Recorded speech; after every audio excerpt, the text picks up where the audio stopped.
अस्सलाम वालेकुम dear student, आज हम लोग चैप्टर नंबर 2 एक्सरसाइज 2.5 को डिस्कस करने लगे हैं।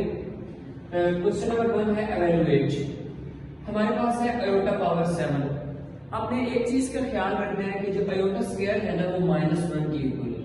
हमेशा इस चीज का आपने ख्याल रखना है। आपने जो भी हमारे पास पावर होगी, जैसे फॉर एग्जांपल यहाँ पे हमारे पास है आयोटा पावर 7, सबसे पहले हमने उसको 2 की पावर में बनाना है। ठीक है, so iota power 17 iota 2 into 3 और एक आयोटा हमारे पास बच जाएगा, उसको साथ हमने मल्टीप्लाई कर देना है। आयोटा स्क्वायर -1 के इक्वल है, इसकी पावर 3 आ गई इंटू आयोटा। इसके बाद एक चीज और आपने ख्याल रखना है कि अगर माइनस की पावर आपके पास इवन होगी तो वो प्लस में कन्वर्ट हो जाएगा, अगर माइनस की पावर ऑड में होगी तो वो माइनस ही रहेगा। -1 इंटू आयोटा माइनस आयोटा।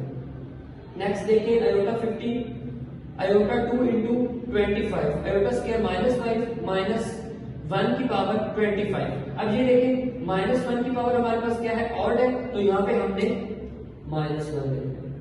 ठीक है, +1 हमने नहीं बनाना, -1 ही लिखेगा।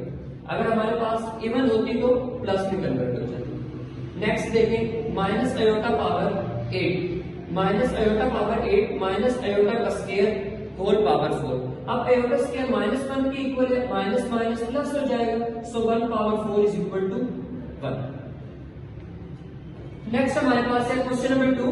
क्वेश्चन नंबर 2 में हमने कंजुगेट फाइंड आउट करना है। कंजुगेट में याद रखिएगा कि हमारे पास जिस टर्म के साथ आयोटा होगा वो हमने साइन चेंज कर देना है। अगर प्लस होगा तो माइनस हो जाएगा, अगर माइनस होगा तो प्लस हो जाएगा। जैसे फॉर एग्जांपल यहाँ पे 2 + 3 आयोटा है, तो यहाँ पे 2 - 3 आयोटा हो जाएगा। अगर 2 के साथ माइनस है तो वो माइनस चेंज नहीं होगा, जस्ट आयोटा वाली टर्म के साथ जो साइन होगा वो चेंज होगा। नेक्स्ट देखें 3 - 5 आयोटा। ठीक है, तो जब हम इसका कॉन्जुगेट लेंगे तो माइनस की जगह प्लस आ जाएगा। अब नेक्स्ट एग्जांपल देखें -4 आयोटा। अब -4 उसी तरह है, लेकिन आयोटा के साथ हमने जो साइन है वो क्या कर दिया, चेंज कर दिया। जस्ट आयोटा के साथ आपने साइन चेंज कर दिया। अच्छा, अब हम लोगों ने डिस्कस करते हैं क्वेश्चन नंबर 3। क्वेश्चन नंबर 3 में वो क्या कह रहा है, right real and imaginary part of the following. Real part आपके पास वो होगा कि जिसमें आपके साथ आयोटा नहीं होगा, ठीक है, और इमेजिनरी पार्ट ऐसा होगा जिसमें आपके पास आयोटा होगा। जैसे ये हमारे पास क्वेश्चन है 1 + आयोटा 1 + आयोटा। इसमें हम लोगों ने रियल और इमेजिनरी पार्ट बताना। रियल पार्ट हमारे पास ये है 1, और जिस टर्म के साथ हमारे पास आयोटा होगा वो इमेजिनरी होगी। अब जिस तरह ये आयोटा है ना, ठीक है, तो आयोटा के साथ हमारे पास 1 है, तो 1 इज द इमेजिनरी पार्ट।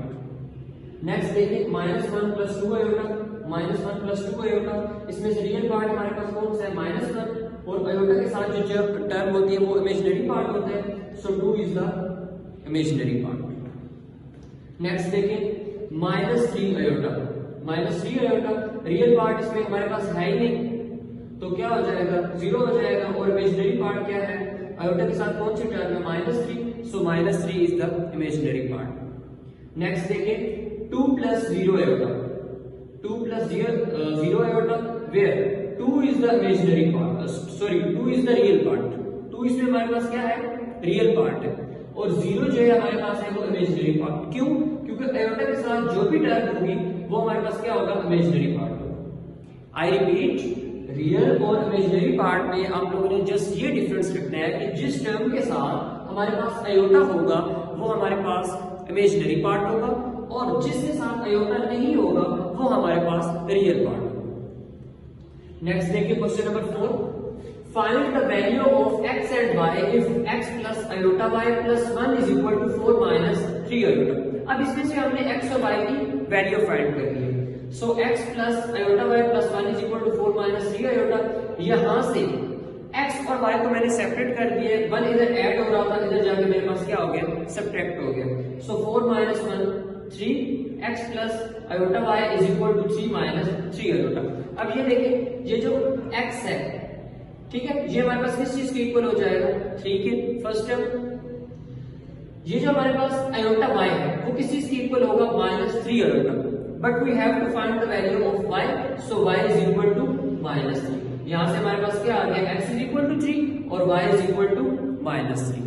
यहां पे आपकी एक्सरसाइज 2.5 ऐड हो गई। और अगर आपको कोई कंफ्यूजन हो तो आप कमेंट बॉक्स से मेरे से पूछ सकते हैं। अल्लाह हाफिज।